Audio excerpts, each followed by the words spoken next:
Chennai shopping mall Aadi blockbuster KG sale. KG చీరల ప్రారంభ ధర కేవలం 150 రూపాయలు మాత్రమే. కొన్ని ప్రత్యేక చీరలపై రెండవ చీర కేవలం 9 రూపాయలకే సొంతం చేసుకోండి. అమెరికా ఇరాన్ మధ్య తాత్కాలిక శాంతి ఒప్పందం చెత్తబుట్టలో పడిన వేళ దాడులు ప్రతిదాడులు ఉధృతమయ్యాయి. ఇరాన్ రాజధాని టెహ్రాన్ సహా కీలక స్థావరాలపై అమెరికా బాంబుల వర్షం కురిపిస్తూ ఉంటే ఇరాన్ కూడా ఏమాత్రం తగ్గకుండా బహ్రెయిన్, కువైట్లలోని అమెరికా బేస్లపై ప్రతీకార దాడులకు దిగింది. అత్యాధునిక అమెరికన్ MQ-9 డ్రోన్ను ధ్వంసం చేసింది.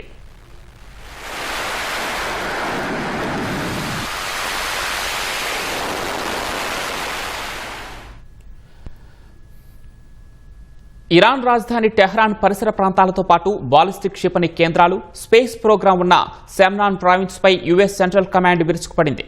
బందర్ అబ్బాస్ సహా పలు ప్రాంతాల్లోని ఇరాన్ కమాండ్ సెంటర్లు, గగనతల రక్షణ వ్యవస్థలు, డ్రోన్ కేంద్రాలపై భారీ దాడులు జరిగాయి.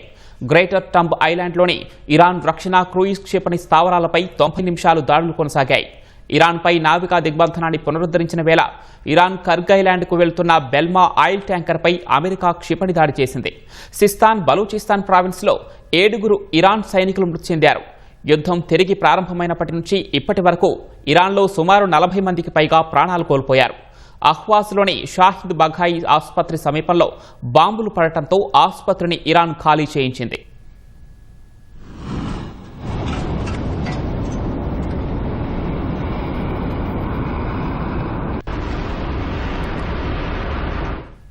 అటు అమెరికా దాడులకు ఇరాన్ గట్టిగా బదులిస్తోంది.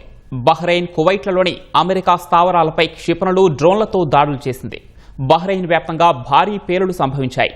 జోర్డాన్లోని అమెరికాకు చెందిన అజ్రక్ ఎయిర్ బేస్ను ఇరాన్ క్షిపణులు తాకాయి. యాండిమెష్క్లోని అమెరికాకు చెందిన 250 కోట్ల విలువ చేసే MQ-9 రీపర్ డ్రోన్ను ఇరాన్ కూల్చివేసింది. అవసరమైతే మధ్యప్రాచ్యం నుంచి చమురు ఎగుమతులను పూర్తిగా నిలిపివేస్తామని రివల్యూషనరీ గార్డ్స్ కోర్ తేల్చి చెప్పింది. ఈ పరిణామాల మధ్య సౌదీ అరేబియాకు $1.96 బిలియన్ రక్షణ ప్యాకేజీని అమెరికా ఆమోదించింది. కువైట్లో కూడా ఆయుధాలు విక్రయించేందుకు సిద్ధమైంది.